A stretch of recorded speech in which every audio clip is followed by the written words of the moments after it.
আসসালামু আলাইকুম। সবাইকে আমার ইউটিউব চ্যানেল থেকে স্বাগত। আমার আজকের আলোচনার বিষয় টি-20 বিশ্বকাপে বাংলাদেশ।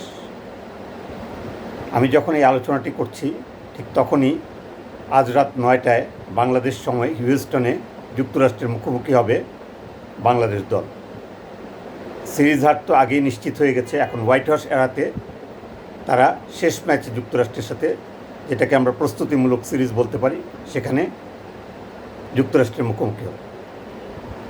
এখন প্রশ্ন হচ্ছে, বাংলাদেশ দল কেন এই ব্যর্থতার বৃত্ত থেকে বেরিয়ে আসতে পারছে না? এটা নিয়ে অনেক কথা হয়েছে, গণমাধ্যমে সমালোচনার ঝড় উঠছে, বিভিন্ন জন ক্রিকেট বিশ্লেষক ওরা বিভিন্ন দিক থেকে নানা রকম পরীক্ষা নিরীক্ষা এবং নানা রকম বিশ্লেষণ করছেন। কিন্তু এই কথাটা বলার আগে দর্শক, আমি আরেকটি কথা বলতে চাই, একটু মনে করিয়ে দিতে চাই। 2003 বিশ্বকাপ ঠিক ঈদ উল আজহার আগের দিন বাংলাদেশের খেলা ছিল কানাডার সঙ্গে, যেখানে বাংলাদেশ দল শোচনীয়ভাবে পরাজয় বরণ করে। আজকের অনেক তরুণ প্রজন্মের সেটা জানার কথা নয়, কারণ তখন তাদের অনেকেরই জন্ম হয়নি, আবার অনেকেই বয়সে খুব ছোট ছিলেন। তো এই পরাজয়ের পুরো ঈদটায় যেন কালিমা লেপে দিয়েছিল। পরের দিন আমরা বিষণ্ণ চিত্তে ঈদের নামাজ পড়ে এসেছি এবং সারা রাত ঘুমোতে পারিনি। এবং আমাদের শ্রদ্ধেয় জালাল ভাই, যিনি একজন স্পোর্টস অ্যানালিস্ট ছিলেন এবং বিখ্যাত ক্রিকেট কোচ ছিলেন, উনি প্রয়াত জালাল ভাই, তখন বলেছিলেন টেলিভিশন ইন্টারভিউতে, আমার এখনও সেটা খেয়াল আছে, বলেছিলেন যে আমাদের পুরো ঈদটাই, পুরো জাতির ঈদটাই যেন মাটি হয়ে গেল এই হারের কারণে। কারণ একজন অ্যাসোসিয়েট মেম্বারের কাছে আপনি এভাবে হারবেন, এটা আসলে কল্পনার অতীত ছিল। হাঁটি হাঁটি পা পা করে বাংলাদেশের ক্রিকেট অনেক দূরে গিয়েছে, কিন্তু আসলে কি আমরা এগিয়েছি, না আমরা সেই হারের বৃত্তেই রয়ে গেছি? সেটি হচ্ছে এখন প্রশ্ন। 2003-এর সে বিশ্বকাপে হারার জন্য খালেদ মাসুদ পাইলটকে হারাতে হয়েছিল তার ক্যাপ্টেন্সি। কারণ আপাত দৃষ্টিতে টিম ম্যানেজমেন্ট এবং বিসিবি ক্যাপ্টেন্সিকেই দায়ী করেছিলেন কানাডার কাছে এই পরাজয় এবং ব্যর্থ এই বিশ্বকাপের জন্য। এবার আসা যাক, একটু তাকাই বর্তমান প্রেক্ষাপট নিয়ে কথা বলার আগে। গতবারের 50 ওভার্সের ওয়ার্ল্ড কাপ যেটা হয়ে গেল, সেই বিশ্বকাপের দিকে, সেই সময় আমাদের রাগী সবসময় রাগী কলেজের প্রিন্সিপালের ভাব ধরে একটি কৃত্রিম ভাবগাম্ভীর্য নিয়ে থাকা হাতুরু সিংয়ে টিমটাকে নিয়ে ইচ্ছামতো এক্সপেরিমেন্ট, যাকে বলা যায় একেবারে ছেলে খেলা করেছেন। ব্যাটিং অর্ডারে ইচ্ছামতো শাফেল করেছেন। 1 ডাউনের ব্যাটসম্যানকে নামিয়েছেন 3 নম্বরে, 3 নম্বরের ব্যাটসম্যানকে নামিয়েছেন 1 ডাউনে, 4 নম্বরের ব্যাটসম্যানকে নামিয়ে দিয়েছেন 7 নম্বরে। অর্থাৎ ইচ্ছামতো কাটাছেড়া করেছেন, যার ফলশ্রুতি হচ্ছে বিশ্বকাপে ভরাডুবি। এমনকি লজ্জাজনকভাবে অ্যাসোসিয়েট মেম্বার নেদারল্যান্ডসের কাছেও আমরা হেরে গেছি। এবং সেই 9টি ওয়ার্ল্ড কাপ ম্যাচের মধ্যে 5টিতেই আমরা 150-র বেশি রান করতে পারিনি। মজার ব্যাপার হচ্ছে, সেই ব্যর্থতার জন্য গঠিত বিসিবির তদন্ত কমিটির কাছে দেওয়া সাক্ষাৎকারে হাতুরু সিংয়ে পুরো দায়ভারটাই চাপিয়ে দিলেন অধিনায়ক সাকিব আল হাসানের উপর, যেটা পুরো জাতিকে এবং ক্রিকেট প্রেমী যারা একটু হলেও ক্রিকেট বোঝেন তাদের সবাইকে বিস্মিত করেছে।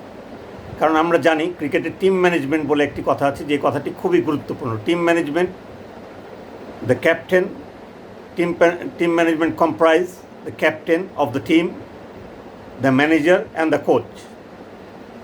তো how could Shakib Al Hasan made the decision all alone to shuffle the batting order? এই প্রশ্নটা ভাই আমার মাথায় আসে না। আপনারা যারা ক্রিকেট বোঝেন বা জানেন তাদের মাথায় আছে কিনা আমি জানি না। অবশ্য হাতুরু সিংয়ে পুরো দোষটাই সুন্দরভাবে ব্লেমটা সাকিব আল হাসানের কাঁধে দিয়ে দিলেন। তো এই হচ্ছে আমাদের প্রধান কোচ হাতুরু সিংয়ে, যিনি একের পর এক ব্যর্থ মিশনের দায়ভার কারো না কারো ঘাড়ে চাপিয়ে দিচ্ছেন, স্কেপগোট বানাচ্ছেন। এবার আসা যাক আমাদের এবারের বিশ্বকাপ প্রস্তুতির কথা। আমরা যদি বিশ্বকাপে দেখি, জিম্বাবুয়ের সাথে বাংলাদেশ সিরিজ জিতেছে ঘরের মাটিতে, কিন্তু সেই জেতাটা কি খুব আহামরি ছিল? তার আগে শ্রীলঙ্কার কাছে যেভাবে হেরেছি আমরা, এবং জিম্বাবুয়ের সাথে 4টা ম্যাচে আমরা জিতেছি, শেষ ম্যাচটা জিম্বাবুয়ে যেভাবে ঘুরে দাঁড়িয়ে আমাদেরকে হারিয়ে দিল, তাতে কি আমাদের ব্যাটিং এবং বোলিং ডিপার্টমেন্ট এবং ফিল্ডিংয়ের বিভিন্ন দুর্বলতা ধরা পড়েনি? তারপরেও কি টিম ম্যানেজমেন্ট বা বিসিবি সেই ভুলগুলো শুধরে নিয়ে বিশ্বকাপের মূল মঞ্চে বিশ্বকাপ যখন দরজায় করা নাড়ছে সঠিক দলটাকে পাঠাতে পেরেছে?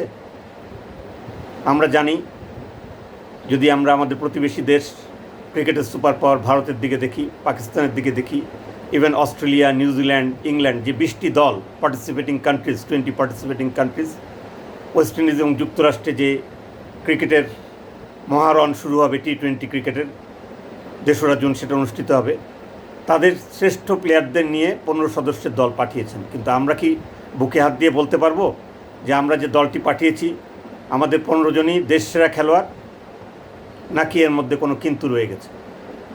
সেই প্রশ্নের উত্তরে আসি। 23 মাস পর খেলতে এসে Mohammad Saifuddin highest wicket taker হলেন, 10টা উইকেট পেলেন জিম্বাবুয়ের বিরুদ্ধে সিরিজে। আপনি তাকে 15 জনের সদস্যের মধ্যে বিবেচনায় আনলেন না। কী যুক্তি দিলেন? হাস্যকর একটা যুক্তি, যে সে ডেথ ওভারে বল করতে পারে না, তার ইয়র্কার বলগুলো কোনোটা ফুল টস হয়ে যাচ্ছে, তার কোনোটা মাথার উপর দিয়ে যাচ্ছে, এই জন্য তাকে আপনি দলে রাখলেন না। এমনকি 17 সদস্যের দলে 2 জন যে স্ট্যান্ড বাই, সেখানেও মোহাম্মদ সাইফুদ্দিনের কোনো নাম নেই, অথচ তিনি একমাত্র পেস বোলিং অলরাউন্ডার বাংলাদেশে, এবং তিনি হচ্ছেন এই জিম্বাবুয়ে সিরিজে সবচেয়ে সাকসেসফুল বোলার বাংলাদেশের জন্য। তারপরেও তার জায়গা হলো না। সেই প্রশ্নের উত্তর মনে হাতুরু সিংই ভালো দিতে পারবেন, কেননা হাতুরু সিংই আমরা জানি, যত কথাই হোক না কেন, সিলেকশন প্যানেল থেকে আরম্ভ করে বিসিবি সব ক্ষেত্রে হাতুরু সিংয়ের একচ্ছত্র আধিপত্য, এবং তিনি যা বলেন, অর্থাৎ এই রাগী প্রিন্সিপাল যা বলেন তাই বিসিবি এবং নির্বাচকরা মেনে নিতে বাধ্য হন। জানি না কোথায় তাদের সেই দায়বদ্ধতা। তো যা হোক, গেল সাইফুদ্দিনের কথা বাদ। আপনারা আনলেন কাকে? হাসান মাহমুদ, যিনি ভালো পেস বোলার, আমি তাকে আন্ডারমাইন করছি না। তিনি তরুণ উদীয়মান বোলার, তিনি যথেষ্ট ভালো বল করেন, কিন্তু দীর্ঘদিন ধরে তিনি জাতীয় দলের সাথেই ছিলেন না। আরও মজার ব্যাপার হচ্ছে, আরেকজন আপনারা যাকে স্ট্যান্ড বাই হিসেবে রাখলেন, আফিফ হোসেন ধ্রুব। সেই আফিফ হোসেন ধ্রুবকে বহুবার বাংলাদেশ দল থেকে ছেঁটে ফেলা হয়েছে। যখন ক্রিকেট পণ্ডিতরা মত দিয়েছেন যে আফিফ হোসেন ধ্রুবকে দরকার, তাকে ছেঁটে ফেলা হয়েছে। শুধুমাত্র মেহেদী মিরাজ এবং সাইফুদ্দিনকে দলের বাইরে রাখার পরিকল্পনা, অর্থাৎ নীল নকশার অংশ হিসেবেই এই 2 জনকে স্ট্যান্ড বাই ক্রিকেটার হিসেবে রাখা হলো। অথচ এই মেহেদী মিরাজ আমাদের দেশের জন্য একটা অ্যাসেট, যেটা বারবারই প্রমাণ হয়েছে। তিনি গত ওয়ার্ল্ড কাপে মেকশিফট ওপেনার হিসেবে খেলেছেন, এবং যে কোনো মুহূর্তে তিনি তার স্পিন ঘূর্ণিতে যে কোনো দলকে ব্যাটিং বিপর্যয়ে ফেলতে পারেন, যে কোনো জায়গায়, ডেথ ওভার থেকে আরম্ভ করে মিডল অফ দ্য ওভার, এবং শুরুতেও তিনি বল করে যথেষ্ট সাফল্য দেশকে এনে দিয়েছেন। তারপরেও সেই মেহেদী মিরাজের জায়গা হয়নি, কেননা হাতুরু সিংয়ে মেহেদী মিরাজকে পছন্দ করেন না। এটা হচ্ছে সোজাসাপটা কথা, এটা সবাই জানে। আচ্ছা ভাই, এবার আসি যুক্তরাষ্ট্রের মাটিতে বাংলাদেশের খেলার কথা। প্রথম ম্যাচে বাংলাদেশ 154 রান করেছে, যেটা টি20-র প্রেক্ষাপটে কোনোভাবেই ডিফেন্ডেবল টোটাল না। তারপরেও যদি আমি ধরে নিই যে সেটা একটা ডিফেন্ডেবল টোটাল, তাহলে ভাই কেন আপনি 154 রান করার পরেও যুক্তরাষ্ট্রকে সেই 154 রানে আটকাতে পারলেন না? সেই দায়ভারটা কাদের? আচ্ছা, দেখা যাক সেই ম্যাচে আপনি কাকে খেলালেন। আপনি খেলালেন একজন অফ ফর্মের ওপেনার লিটন দাস, যিনি দীর্ঘদিন ধরে অফ ফর্মে আছেন। লিটনের স্কিল বা ব্যাটার হিসেবে তার যোগ্যতা নিয়ে আমি কোনো প্রশ্ন তুলছি না, কিন্তু আমার প্রশ্ন হচ্ছে, ভাই বিশ্বকাপটা কি ছেলে খেলার জায়গা, না বিশ্বকাপ কোনো অফ ফর্মের ব্যাটারকে ফর্মে ফিরিয়ে আনার জন্য এক্সপেরিমেন্টের জায়গা? তাকে আপনি দলের সঙ্গে নিয়ে গেলেন, অজুহাত কি? যে আমাদের হাতে আর কোনো ওপেনিং অপশন নাই। তো তানজিদ তামিম, যিনি বাংলাদেশে জিম্বাবুয়ের বিপক্ষে প্রথম অভিষেক হলো এবং যথেষ্ট ভালো পারফর্ম করলেন ওপেনার হিসেবে, তাকে কেন বাদ দেওয়া হলো? নাকি তিনি সচিন টেন্ডুলকারের পর্যায়ে পৌঁছে গেছেন যে যুক্তরাষ্ট্রের কন্ডিশনিংয়ের সাথে তার খাপ খাওয়ানোর কোনো প্রয়োজন নেই, এই জন্য তাকে রেস্ট দিয়ে আপনি লিটন দাসকে খেলান? আচ্ছা, সেটাও মেনে নিলাম। তারপরে আপনি বোলিংয়ের দিকে আসি। সাকিব আল হাসান প্রথম ম্যাচে যুক্তরাষ্ট্রের সঙ্গে, খেয়াল করবেন ভালো করে, সাকিব আল হাসান যিনি হচ্ছেন সবচেয়ে সাকসেসফুল বোলার, অর্থাৎ যার ইকোনমি রেট ছিল 9, সাকিব আল হাসানের একটি ওভার আপনি রেখে দিলেন তাকে ইউটিলাইজই করলেন না। রিশাদ হোসেন একমাত্র লেগি, এতদিন পরে বাংলাদেশ একজন লেগ স্পিনার পেয়েছে এবং আমরা জানি মোস্তাক আহমেদ তাকে খুব চমৎকারভাবে কোচিং দিচ্ছেন। সেই রিশাদ হোসেনকেও আপনি তার 2 ওভার রেখে দিলেন। আপনি বল তুলে দিলেন কার হাতে? শেষ ওভারে বল করতে দিলেন কাকে? মাহমুদুল্লাহ রিয়াদ। রিয়াদের যোগ্যতা বা পারফরমেন্স নিয়ে কোনো প্রশ্ন নেই, যিনি নিজের যোগ্যতায় হাতুরা সিংয়ের সেই রাগান্বিত চোখকে বৃদ্ধাঙ্গুলি দেখিয়ে নিজের যোগ্যতায় আবার বাংলাদেশ দলে ঠাঁই করে নিয়েছেন। তার ব্যাটিং স্কিল নিয়ে কোনো প্রশ্ন তোলার সুযোগ নেই। 38 বছর বয়সে যিনি এখনও লং অফ বা লং অন থেকে 30 গজ বৃত্তে দৌড়ে এসে দুর্দান্ত ক্যাচ লুফে নিচ্ছেন। কিন্তু সেই রিয়াদ তো গত 20টি টি20তে কয় ওভার বল করেছেন সেটা দেখার বিষয়। সেই রিয়াদকে আপনি প্রথম ওভার বল করালেন এবং শেষ ওভার বলটাও তার হাতে তুলে দিলেন। কেন ভাই শান্ত? আপনি কি তাকে ভিলেন বানাতে চাচ্ছেন? কার ইশারায় বা কার নির্দেশে আপনি এই কাজগুলো করছেন? আচ্ছা গেল, এবার আসি পোস্ট ম্যাচ ব্রিফিংয়ে আমাদের অধিনায়ক শান্ত যা বললেন তা বিস্ময়ের চেয়েও বিস্মাতীত বলে যদি কোনো কথা থাকে সেটা। তিনি দৌড় দিলেন যুক্তরাষ্ট্রের মাটিতে দাঁড়িয়ে, যখন আপনি দেশকে প্রতিনিধিত্ব করছেন, you are branding your country as brand ambassador, as a skipper, you totally blamed the wicket of Bangladesh. আপনি কি বললেন? জিম্বাবুয়ের বিরুদ্ধে যে সিরিজে যে উইকেট বানানো হয়েছে, মিরপুরের উইকেট, সেটা মানসম্পন্ন ছিল না। এই দোষটা কার ভাই? আমরা যদি দেখি সেই গ্রাউন্ডস কমিটির চেয়ারম্যানের দায়িত্ব পালন করছেন কে? বিসিবির one of the senior most এবং ডিগনিফাইড ডিরেক্টর, যাকে সবাই সময়ের চোখে দেখে, ক্রীড়া জগতের যার অনেক নাম, সেই মাহবুব আনাম ভাই। আর ক্রিকেট অপারেশনসের দায়িত্বে আছেন আমাদের শ্রদ্ধেয় জালাল ইউনুস ভাই। তো আপনি প্রশ্নবিদ্ধ করলেন কাকে? সেই শ্রদ্ধেয় মাহবুব আনাম ভাই এবং শ্রদ্ধেয় জালাল ইউনুস ভাই। এমন একটি ব্যাপার যে যেন তারা জেনে বুঝে ইচ্ছে করে খারাপ উইকেট করেছে, যেন বাংলাদেশ খারাপ পারফর্ম করে। অর্থাৎ প্রকারান্তরে আপনি বিসিবি এবং আমাদের শ্রদ্ধেয় ক্রিকেট বোর্ডের প্রেসিডেন্ট নাজমুল হাসান পাপন ভাইকে কাঠগড়ায় দাঁড় করলেন। এর থেকে দুঃখজনক বিষয় আর কি হতে পারে? যখন এই প্রশ্নটা সাংবাদিকরা কয়েকদিন আগে আমাদের দেশে আমাদের বিসিবির মাননীয় পরিচালক নাইমুর রহমান দুর্জয় আমাদের সাবেক ক্যাপ্টেনকে এই প্রশ্নটা করছিলেন, মাননীয় যিনি সংসদ সদস্য ছিলেন এক সময়, মাননীয় পরিচালক বিসিবির, তাকে যখন এই প্রশ্নটা করলেন, তখন দুর্জয় ভাই বললেন এটা কি ধরনের কথা হতে পারে। কারণ আমরা জানি হোম কন্ডিশনিংকে কাজে লাগানোর জন্য দল থেকে উইকেট চাওয়া হয় এবং দল যেভাবে চায়, দলের চাহিদা অনুযায়ী সেই উইকেট তৈরি করা হয়। তাহলে দল চেয়েছিল বলেই আমরা সেই যদি উইকেটকে ধরেই নিই, স্লো উইকেট বা মিরপুর উইকেট, খারাপ উইকেট, সেই উইকেট তো দলের চাহিদা অনুযায়ী আমরা তৈরি করেছি। এখন তো শান্ত সেই দায়ভার আমাদের উপর চাপাতে পারেন না, কিন্তু তিনি নির্দ্বিধায় এই কথাটা বলে ফেললেন। তাহলে কার নির্দেশে ভাই এগুলো করছেন? এর পেছনে কি সেই হাতুরা সিংয়ের হাত?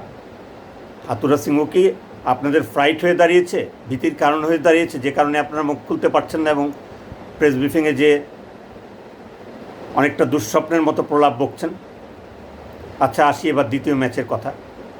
যুক্তরাষ্ট্রের সাথে দ্বিতীয় ম্যাচে মোটামুটিভাবে বাংলাদেশ ঘুরে দাঁড়ানোর একটা চেষ্টা করে। বোলাররা যথেষ্ট ভালো বল করে, টাইট বোলিং করে, কিছু কিছু ওয়াইড বল এবং নো বল বাদ দিলে মোটামুটি যথেষ্ট ভালো বল করে 143 রানের মধ্যে যুক্তরাষ্ট্রকে বেঁধে ফেলে। 143 বা 44, যাই হোক। তো সেই রানটা তারা করতে যেয়ে আপনি যখন 83 for 2 ছিল, এক পর্যায়ে আপনি টপাটপ উইকেট হারালেন এবং 138 রানে আপনারা অল আউট হয়ে গেলেন। তো এইটা কি টি20 খেলা বলে? এটা কি টি20 বিশ্বকাপ? এই পারফরমেন্স দিয়ে আপনি কি করে আশা করেন সাউথ আফ্রিকা, শ্রীলঙ্কার মতো দলের বিরুদ্ধে আপনারা জয়ী হবেন বা তাদের বিরুদ্ধে এই বিশ্বমঞ্চে আপনারা পারফর্ম করবেন? এখন তো ভয় হচ্ছে নেপালের কাছেও আপনারা হেরে যান কিনা। তো এর দায়ভার কার? এটা কি শুধু ক্যাপ্টেন নাজমুল হোসেন শান্তর, ব্যাটারদের, বোলারদের, নাকি টিম ম্যানেজমেন্ট? এই দায় সম্পূর্ণভাবে বর্তায় হেড কোচ হাতুরু সিংয়ে এবং টিম ম্যানেজমেন্টের উপর। কারণ তারা বাংলাদেশ দলকে দেখে মনে হচ্ছে একটা পাল ছেঁড়া নৌকো সমুদ্রে হাবুডুবি খাচ্ছে। তাদেরকে কাঁধে হাত দিয়ে বলার মতো কেউ নেই, আরে ভাই কী হয়েছে, আজকের ম্যাচে হেরেছিস, আগামী দিন তোরা ভালো খেলবি, এই সাহসটা পর্যন্ত দেওয়ার কেউ নেই। তারা যে কারোর সাথে তাদের সুখ দুঃখের কথা শেয়ার করবেন সেটাও নেই। আপনি এবার আসি টপ অর্ডার ব্যাটিংয়ের কথা। টপ অর্ডারে আপনি 3 জন ব্যাটসম্যানকে নিয়ে গেছেন। মজার ঘটনা হচ্ছে 3 জনই ফ্লপ। সৌম্য সরকার গত 2 বছরের মধ্যে টি-20তে তার কোনো 50 রান নেই, অর্থাৎ কোনো অর্ধশতক নেই। লিটন দাস, তার কথা আগেই বলেছি, out of form. Tanzid Tamim ভালো খেলছিলেন, তারপরে একটা বল যেটা কোনো দরকারই ছিল না তুলে মারতে, যে বাজেভাবে আউট হয়েছে। সেদিন যদি আমরা দুটো আউটের কথা বাদ দিলে শুধুমাত্র নাজমুল শান্ত আনফর্চুনেটলি রান আউট হয়েছেন, এবং মাহমুদুল্লাহ রিয়াদ, যেটা খুবই ভালো বল ছিল, ইয়র্কার লেভেলের বল ছিল, উনি বলটি বুঝতেই পারেননি, এই জন্য আউট হয়ে গেছেন। বাকি উইকেটগুলো মনে হচ্ছে যে যেন যুক্তরাষ্ট্রের বোলাররা না যতটা কষ্ট করেছে, তার থেকে বেশি আমাদের ব্যাটাররা তাদের উইকেটগুলো যেন উপহার দিয়ে এসেছে যুক্তরাষ্ট্র। ভাই দুঃখের কথা কি বলবো, যেভাবে আন্ডারমাইন করে ইউএসের কমেন্টেটররা আমাদের সম্পর্কে কথা বলছেন, তখন আমাদের হৃদয়ে রক্তক্ষরণ হচ্ছে। কিন্তু এই রক্তক্ষরণ কি আপনারা দেখতে পাচ্ছেন না যে 17 কোটি বাঙালির হৃদয়ে রক্তক্ষরণ হচ্ছে? আন্ডারমাইন কেনই বা করবে না?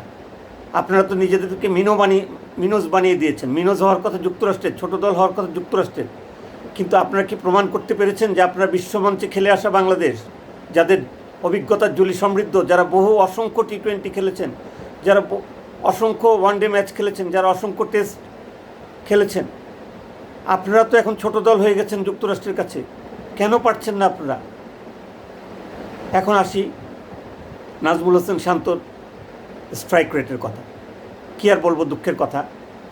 একজন ক্যাপ্টেন, প্রথম ম্যাচে যুক্তরাষ্ট্রের বিরুদ্ধে তার প্রথম ম্যাচে তার স্ট্রাইক রেট হচ্ছে 27, অর্থাৎ 11 বল খেলে তিনি মাত্র 3 রান করেছেন।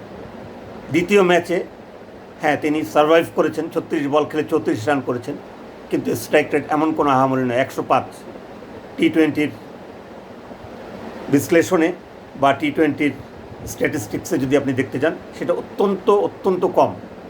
আপনি দেখুন বিশ্বের অন্যান্য দেশের অধিনায়কদের স্ট্রাইক রেটের দিকে। আচ্ছা, সেটাও যদি বাদ দিই, এবার আসুন নাজমুল শান্তর ব্যাটের পজিশন চেঞ্জ করার বিষয়। খুব লক্ষ্য করে যদি দেখেন, এটা ক্রিকেট বিশ্লেষকদের কথা, আমার কথা নয়, যারা ক্রিকেট নিয়ে দীর্ঘদিন আলোচনা করছেন। নাজমুল শান্ত যখন একটি বল ফেস করেন, তার ব্যাট 4 বার তিনি ব্যাটের পজিশন চেঞ্জ করেন। প্রথমে যখন ফলো থ্রুতে তিনি ব্যাটটা উঠান, তখন তার ব্যাট থাকে উইকেট কিপারের দিকে। দ্বিতীয়বার যখন তিনি আবার ব্যাটটা উঠান, তখন তার ব্যাট থাকে হচ্ছে স্লিপের দিকে। তৃতীয়বার যখন তিনি ব্যাট আবার উঠান, তার ব্যাট চলে যায় উইকেট কিপারের দিকে। চতুর্থবার যখন তিনি আবার ব্যাট উঠান, অর্থাৎ বোলার বলটা ডেলিভারি করে দিয়েছেন, তখন ব্যাটটা চলে যায় স্লিপের দিকে। তো এই যদি হয় একজন ব্যাটারের পজিশন, অর্থাৎ একটি বলে আপনি 4 বার আপনার ব্যাটিং স্ট্যান্স বা ব্যাটের পজিশন চেঞ্জ করছেন, তাহলে আপনি সাফল্য কীভাবে পাবেন? তো এই কথাগুলো কি তাদেরকে বলা হচ্ছে? কেউ কি বলছে তাদের কথাগুলোকে যে তোমাদের এগুলো ওয়ার্কআউট করতে হবে তোমরা? আসি তৌহিদ হৃদয় নিঃসন্দেহে একজন তরুণ উদীয়মান ব্যাটার, যার উপরে বাংলাদেশের ক্রিকেটের অনেক কিছু ভবিষ্যৎ নির্ভর করছে। তিনি বারবারই দেখা যাচ্ছে তিনি অফ স্ট্যাম্পের বাইরের বল বা অফ স্ট্যাম্পে যে বলগুলো পড়ছে, সেগুলি খেলার ব্যাপারে তার দুর্বলতা রয়েছে। তার প্রমাণ হচ্ছে তিনি গত ম্যাচে, যদি আপনারা ভালো করে ম্যাচটা দেখে থাকেন, তাহলে আপনাদের অনেকেরই মনে আছে, অফ স্টিকের উপরে পড়া বলটাকে তিনি টেনে লং অনে মারতে যেয়ে শেষ পর্যন্ত ক্যাচ তুলে দিয়ে আউট হন। তো এই কাজগুলো কে করবে? এখন আপনি কি বসে পর্দার অন্তরালে কলকাঠি নাড়বেন, নাকি আপনি প্লেয়ারদেরকে বলবেন যে তোমার এই জায়গায় ভুল, এই জায়গায় ভুল, এটা এইভাবে খেলতে হবে, এই বলটা এইভাবে খেলতে হবে, তোমার সেটা নিয়ে আপনি ওয়ার্কআউট করবেন? তো এখন এই মহা ক্ষমতাবান হয়ে ওঠা, জানি না হাতুরু সিংয়ের ক্ষমতার উৎস কী, এই হাতুরু সিংকে কে এই কথাগুলো বলবে?